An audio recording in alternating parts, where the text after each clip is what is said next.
The Danza del Altiplano, a beautiful piece. We're going to actually just go right after the tambora, and just as a general advice for the tambora part, which basically means drum, I suggest that you actually turn your hand in and you use the back of your nail to hit that G string so that that actually really sinks out.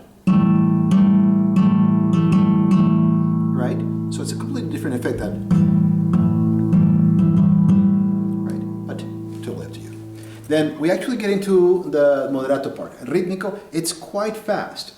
So you make up a bar, a half bar on the second position. You're grabbing the C on the fifth string. And now it's going to be critical because that comes back in just a little bit at the end of this idea. So your first bass is E, you move on to an A, and then back to a G, right? Right? So what happened? So you have the C here, you respond to that with the D and the G strings, right? So you have an E and an A, then open, take off your second finger, your second finger comes back but down on the sixth string, and you grab the C on the fifth fret of the third string, and you still have that E in your bar, right? And then after that you have an A minor chord, also the E is the bass at first. Pinky grabs the C, then open, right? And now set up the sliding chord.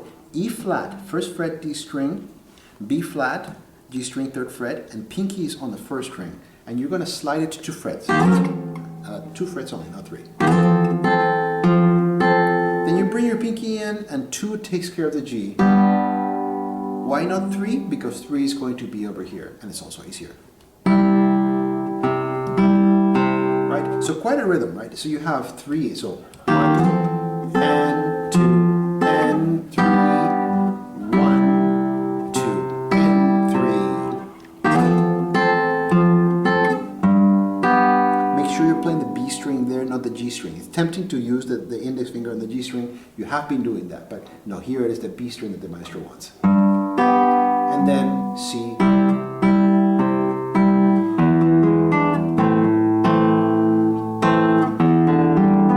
Right, in the score, open. You could, yes, as you're going over to kind of A minor-ish, but the maestro says, no, let's keep it modal here. Right, and then you're back on that original first chord, right, where your C is here. Now, kind of like the very beginning, you do have an open E, but you're not using it.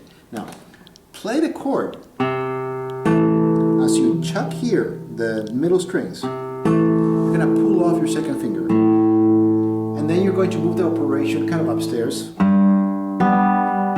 Now, about the right hand. After you do your thumb pluck, I and M for the D and the G strings. Pull off. You go to the sixth string, M and A for the G and the B string.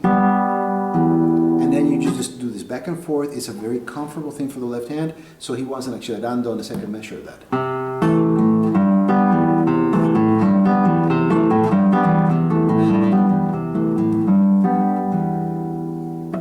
Right? So mind also the fact that he has a swell in the bottom of the score. So you're to grow, get louder, and then get quieter as well as you're ralentando as well.